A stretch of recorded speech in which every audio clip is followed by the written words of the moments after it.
নমস্কাৰ ছাৰ। নমস্কাৰ। আপোনাৰ শুভ নামটো? মোৰ নাম প্ৰেমানন্দ বড়ো। আপুনি ক'ৰ পৰা আহিছে? মই শোণিতপুৰ ডিষ্ট্ৰিক্ট অসমৰ পৰা আহিছোঁ।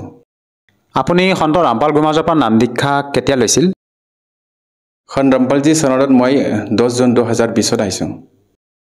তেখেতৰ পৰা নাম দীক্ষা লোৱাৰ আগতে আপুনি অন্য কিবা ভক্তি সাধনা কৰিছিলনে? ভক্তি সাধনা হিচাপত আমাৰ মায়ে যেতিয়া সৰু টাইমত কৃষ্ণ পূজিছিলে, শীতলা মা পূজিছিলে, এইবোৰ চাকি বন্তি মই মায়াৰ লগতে জ্বলাইছিলোঁ। আৰু লগতে মানে হিন্দু ধৰ্মত যেনেকুৱা দুৰ্গা পূজা, কালী পূজা, লক্ষ্মী পূজা আৰু বিভিন্ন পূজাবিলাকত আমি মানিছিলোঁ। ছাৰ, আপুনি যিহেতু জনালে আপুনি আপোনাৰ সমাজত প্ৰচলিত পৰম্পৰাগত ভক্তি সাধনা আপুনি কৰি আছিল, তেনে ক্ষেত্ৰত ছাৰ আপুনি সন্ত ৰামপাল গুৰুমাজৰ শৰণলৈ কিয় আহিব লগা হ'ল? সন্ত ৰামপালজী শৰণত অহা মানে এটা দীঘল কাহিনী হৈ যাব। এইটো যেতিয়া মই 2009 বিয়া পাতিছিলে, লগতে মোৰ বিয়াৰ পিছতে মোৰ ৱাইফৰ উশাহ নিশাহ বা আস্থামাটিক প্ৰব্লেম আৰু লগতে কাহা বেমাৰ হৈছিলে, যোনটো কাৰণত সি গোটেই ৰাতি কাহি পেলাই মানে দিন ৰাত কাহিছিলে। আৰু এটা ঠাইৰ পৰা বেলেগ ঠাইত বাছবিলাকত চাফাৰ কৰিবা বা ট্ৰেইনবিলাকত চাফাৰ কৰিবও মানে লাজ কৰিছিলে, কেনেকুৱা যাম মানে মোৰ কাহাটোতো নৰখেই। পিছত ছাৰ আপুনি সন্ত ৰামপাল গুৰুমাজৰ শৰণলৈ কেনেকৈ আহিল? এইবোৰ সমস্যাবোৰ যেতিয়া হৈ আছিলে তেতিয়া আমি বিভিন্ন জেগাত ট্ৰিটমেণ্ট কৰিছিলোঁ, যেনেকুৱা অসমত তেজপুৰৰ মিলিটাৰী হস্পিটেল আছে। মই আৰ্মি এটা ৰিটায়াৰ্ড পাৰ্চনেল হয়, তাত মানে ট্ৰিটমেণ্ট কৰিছিলোঁ আৰ্মি মেডিকেলত। তাৰপিছত এনেকুৱা বিভিন্ন ঠাই যেনেকুৱা ৱেষ্ট বেংগলত, তাৰপিছত খ্ৰীষ্টান মেডিকেল কলেজ ভেলোৰত ট্ৰিটমেণ্ট কৰিছিলোঁ। তাৰপিছত ৰাজস্থানতো বিভিন্ন মানে মিলিটাৰী হস্পিটেল আৰু প্ৰাইভেটতো মানে ট্ৰিটমেণ্ট কৰিছিলে। কিন্তু এইবিলাক ট্ৰিটমেণ্ট কৰাৰ পিছতো মানে তাৰ সঠিক মানে তাৰ ৰিলিফ হোৱা নাছিলে। এইবিলাক মানে সি ৰাস্তা বিচাৰি মানে নিজৰ মোবাইলবিলাকত কিছুমান ৰাস্তা বিচাৰিছিলে। এতিয়া মানে মোবাইল চলাই থাকোঁতে মানে কিছুমান ভিডিঅ' দেখা পাইছিলে। তাৰপিছত লগতে মোক জনাইছিল যে মই এনেকুৱা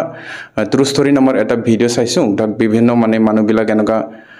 ভক্তি কৰি পেলাই মানে সন্তৰ শৰণত আহি পেলাই মানে লাভ পোৱা ভিডিঅ'বোৰ চাইছোঁ, চাওকচোন অলপ বুলি মোক মানে ফোন কৰি মানে ডিউটিত মই আছিলোঁ তো মোক জনাইছিলে। তো মই এইবিলাক কথাবিলাক বেছি মানে ধ্যান দিয়া নাছিলে। মানে এনেকুৱাতো মোবাইলত বহুতটা বিভিন্ন টাইমত মানে প্ৰগ্ৰাম চলি থাকে, তো মই বিশেষ ধ্যান নাছিলে।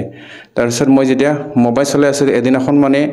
মোৰ মোবাইলত মানে এটা ইউটিউবত বিশ্বকাপ মুক্তিদাতা এনেকুৱা বুলি এটা ভিডিঅ' প্ৰগ্ৰাম মানে মই দেখা পাইছিলোঁ। কিনো মুক্তিদাতা বুলি বস্তুটো মই ভিতৰত মানে ভিডিঅ'টো অ'পেন কৰি চালোঁ। তাৰপিছত সৎসংটো শুনিলোঁ। তাৰপিছত কৈছে যে মানে কলি যুগত আজিৰ ডেটত মানে এনেকুৱা মানে সন্ত মানে মজুদ আছে, যোনে নেকি মানে পুৰা বিশ্বক মানে উদ্ধাৰ কৰিবৰ কাৰণে মানে ধৰতীত মানে মজুদ আছে। তো এইটো চাই পেলাই মই এইটো ভিডিঅ' লিংকত বহুতখিনি মানে সৎসংবিলাক প্ৰবচনবিলাক সন্ত ৰামপালজী মহাৰাজৰ মানে চালোঁ। তাৰপিছত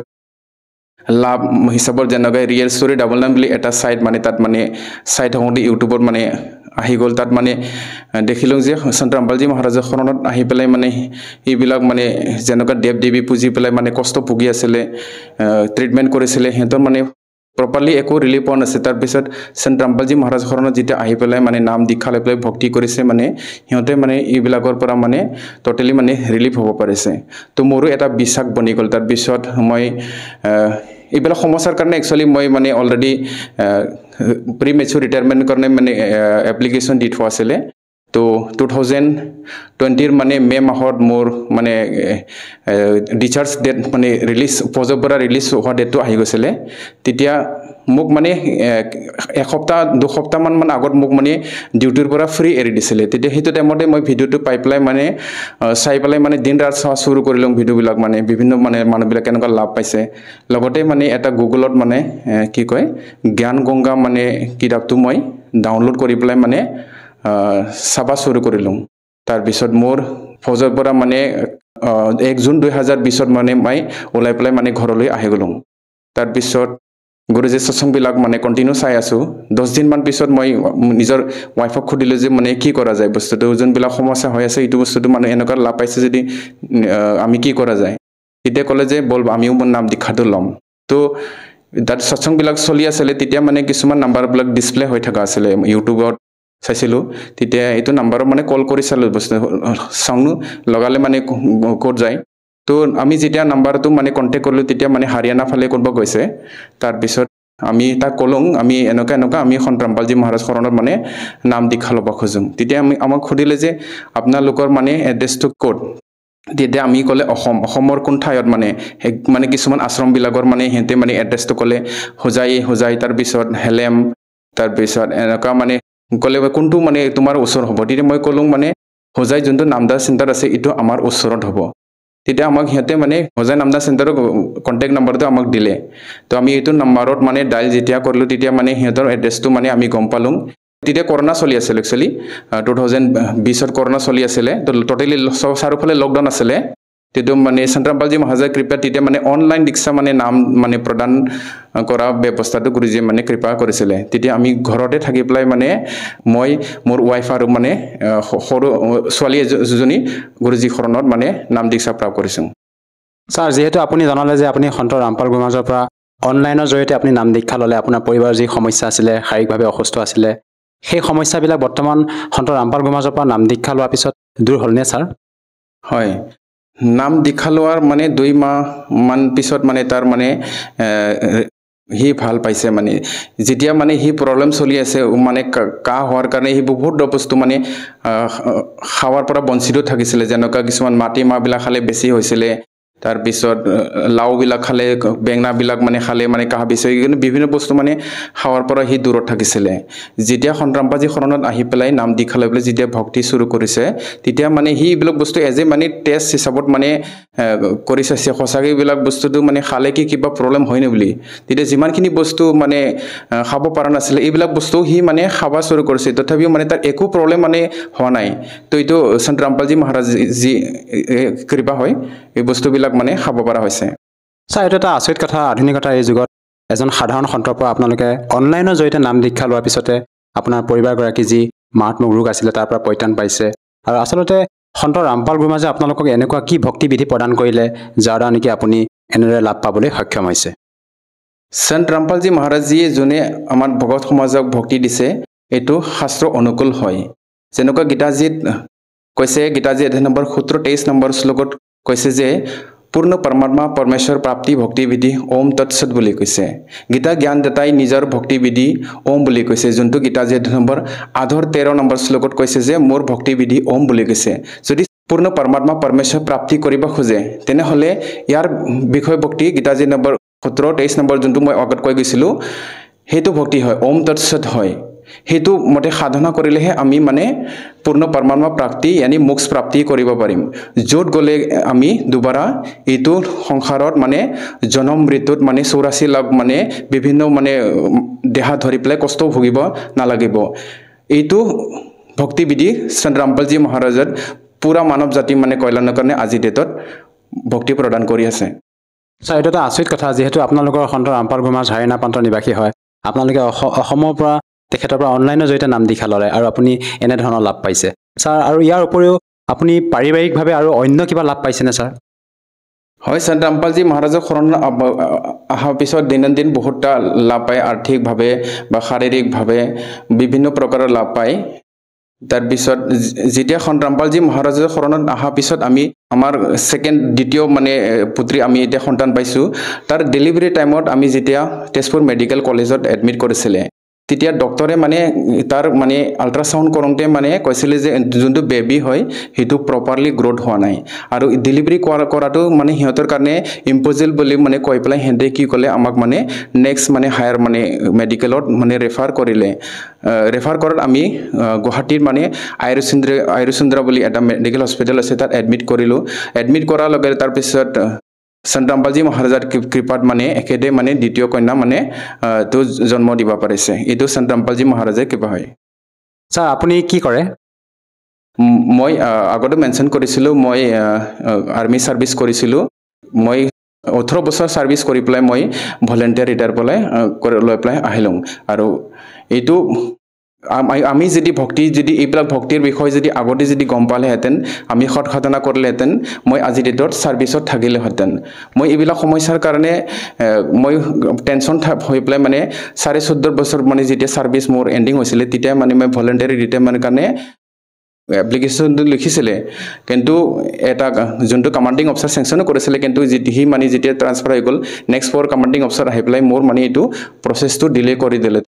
ছাৰ আপোনাৰ যি পৰিবাৰগৰাকী যি শাৰীৰিক সমস্যা আছিলে তাৰ বাবে আপুনি উন্নত মানৰ চিকিৎসা কৰালৈ হয়তো নিশ্চয় ঠিক হ'ল হয় এনে ক্ষেত্ৰত ছাৰ আপুনি আপোনাৰ পৰিবাৰগৰাকীক তেনেকুৱা উন্নত মানৰ চিকিৎসা কৰিবৰ কাৰণে কিবা ডক্টৰ ওচৰলৈ আৰু নিছিল নে আপুনি অলৰেডি আমি এইবিলাকৰ সমস্যাটো মানে সমাধান কৰিবৰ কাৰণে মই অলৰেডি মেনশ্যন আগত কৰিছিলোঁ ভেলোৰ হস্পিটেল যোনটো মানে ইণ্ডিয়াত মানে মানা জানাকি জবকি মানে বিশ্বৰ মানে বিভিন্ন মানে স্পেচিয়েলিষ্ট ডক্টৰ আহি পেলাইও সিহঁতে তাত ট্ৰিটমেণ্টটো কৰে কিন্তু তাতো সমাধান হ'ল আমি যেতিয়া সন্ত ৰামপালজী মহাৰাজৰ শৰণত আহি পেলাই নাম দীক্ষা লৈ পেলাই ভক্তি স্বৰূপ মানে সৎসাধনা স্বৰূপ কৰিলোঁ তেতিয়া তাৰপিছত আমাক মানে মেডিকেললৈ এইবিলাক মানে ৰাউণ্ড মাৰিবলৈ মানে এতিয়া দৰকাৰ নপৰে ছাৰ যিহেতু আপুনি সন্ত ৰামপাল গুৰুমাজৰ পৰা নাম দীক্ষা লোৱাৰ পিছতে আপুনি বিভিন্ন প্ৰকাৰে লাভ পাইছে আৰু আপোনাৰ পৰিবাৰগৰাকী যি মাৰাত্মক ৰোগ আছিলে তাৰ পৰা আপুনি পৰিত্ৰাণ পালে আপোনাৰ পৰিবাৰগৰাকী বৰ্তমান সুস্থ এনে ক্ষেত্ৰত ছাৰ আপুনি আমাৰ দৰ্শকসকলক কি বাৰ্তা দিব বিচাৰিব যিসকলে আজি আপোনাক টিভি স্ক্ৰীণত প্ৰত্যক্ষ কৰি আছে যিহেতু আপুনি বিভিন্ন প্ৰকাৰে লাভ পাইছে বৰ্তমান সন্ত ৰামপাল গুৰুমাজৰ পৰা নাম দীক্ষা লৈ আমি যোন ভগৱানবিলাকক যে ব্ৰহ্মা বিষ্ণু মহেশ্বৰক যোনে যোনে ভক্তি কৰি আছে সবে মানে অজৰ অমৰ ৰূপত আমি ভক্তি কৰি আছোঁ কিন্তু আমি সন্ত ৰামপালজী মহাৰাজৰ সৎসংগত গম পাইছোঁ যে ব্ৰহ্মা বিষ্ণু মহেশ্বৰে মোৰ জন্ম মৃত্যু আছে এইটো শ্ৰীমদ দেৱী ভাগৱতত মানে সিহঁতে নিজে মানে স্বীকাৰ কৰিছে আৰু ব্ৰহ্মা বিষ্ণু মহেশ্বৰ মানে জানা মতে সিহঁতৰ কাৰণে সিহঁতে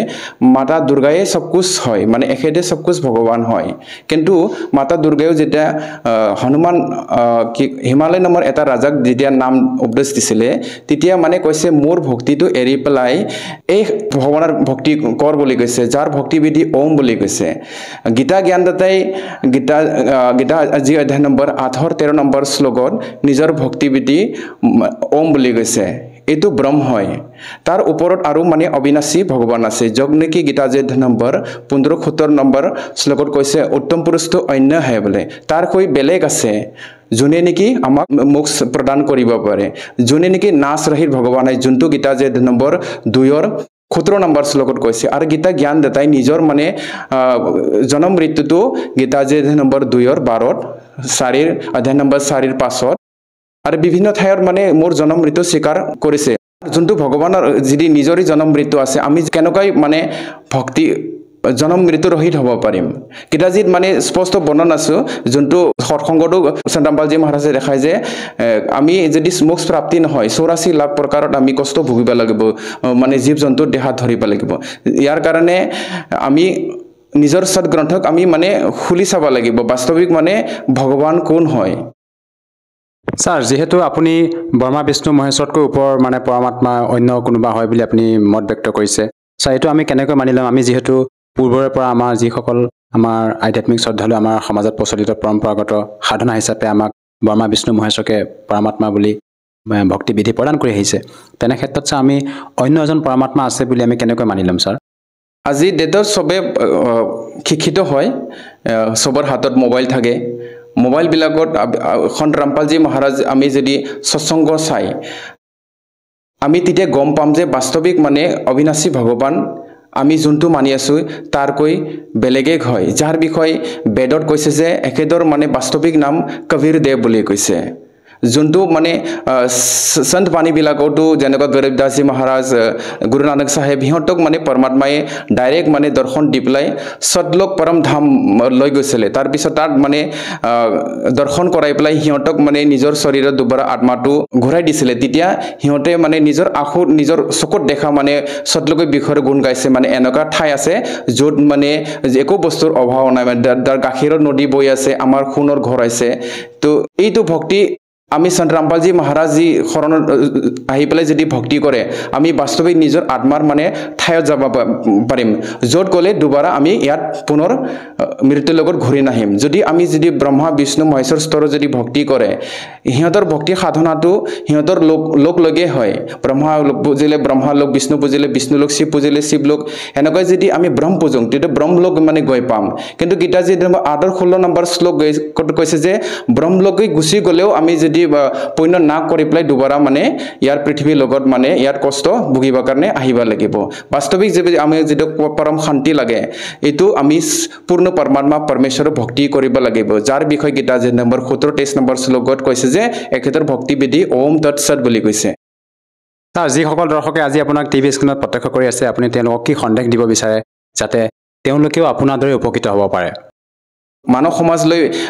বিনম্ৰ প্ৰাৰ্থনা যে আপোনালোকে সন্ত ৰামপালজী মহাৰাজৰ সৎসংগ বিভিন্ন সোশ্যাল মিডিয়া যেনেকা ইউটিউব ফেসবুক বিলাকত সন্ত ৰামপালজী মহাৰাজ সৎসংগ কৰি টাইপ কৰিবলৈ আপুনি চালে আপোনালোকে প্ৰবচন বিলাক পাব প্ৰবচন বিলাক যেতিয়া চাব তেতিয়া আপোনালোক মানে বাস্তৱিক ভগৱানৰ বিষয়ে জানকাৰী হৈ যাব আৰু লগতে লগতে আমাৰ সাধনা বুলি এটা টিভি চেনেল আছে য'ত নেকি 7:30 পৰা 8:30 লৈকে মানে प्रत्येक दिन माने तार माने सत्संग चले तार माने नंबर बोर माने डिस्प्ले হয় মানে तार पिছত লগতে লগতে গুৰুজীয়ে বহুতখিনি পুস্তক লিখিছে যেনেকৈ জ্ঞান গংগা গীতা তেৰা জ্ঞান অমৃত জীৱন খুবন কৰ ইয়াৰ বাহিৰে বহুতখিনি কিতাপ লিখিছে আমি এখেতে লিখা যদি কিতাপবিলাক পঢ়ে তেতিয়া আমি বাস্তৱিক মানে ভগৱানৰ বিষয়ে জানকাৰী হৈ যাম আৰু জানকাৰী হৈ পেলাই যদি আমি যদি নিজৰ আত্মাই কল্যাণ কৰিব খোজে তো আমি মানে যোনটো সন্ত ৰামপালজী মহাৰাজে মানে শাস্ত্ৰ অনুকূল ভক্তি দিছে হেতু ভক্তিটো আমি সুৰুলেহে এইবিলাক লাভটো পাম যদিহে কোনো লোকে তেখেতৰ পৰা সহজভাৱে নাম দীক্ষা ল'ব বিচাৰে কেনেকৈ ল'ব পাৰিব সন্ত ৰামপালজী মহাৰাজ শৰণত আহাটো খুব বহুতে সহজ হয় আজি ডেটত প্ৰত্যেক হাতত মোবাইল থাকে সবে মানে মোবাইল চলে নিজৰ মোবাইলত যাই পেলাই আপোনালোকে সন্ত ৰামপালজী মহাৰাজৰ লিখা প্ৰবচনটো সন্ত ৰামপালজী মহাৰাজ সৎসংগ কৰি টাইপ কৰি পেলাই যদি সাৰ্চ কৰিব আপোনালোকে প্ৰবচনটো শুনি পাব তো তলত মানে এইবোৰ সৎসংগ যেতিয়া চলি থাকিব নাম্বাৰবোৰ বহুতখিনি ডিসপ্লে হয় লগতে লগতে সন্ত ৰামপালজী মহাৰাজ লিখা বিভিন্ন পুস্তকবিলাকতো নাম্বাৰটো মানে প্ৰিন্টেড ৰূপত থাকে এইবিলাক নাম্বাৰৰ কন্টেক্ট কৰিলে আমি নিজৰ মানে ঘৰৰ ওচৰত নামদান কেন্দ্ৰ আছে যেনেকৈ অসমতে এতিয়া বিভিন্ন ঠাইত মানে সন্ত ৰামপালজী মহাৰাজ কৃপাত নামদান চেণ্টাৰ খোলা হৈছে তো ওচৰত নামদান চেণ্টাৰ লৈ যাই পেলাই আমি সন্ত ৰামপালজী মহাৰাজ সৎভক্তি লৈ পেলাই সৎভক্তি নাম দীক্ষা লৈ পেলাই সৎভক্তি সাধনা কৰিব পাৰিম ধন্যবাদ থাকিল ছাৰ আচ্ছা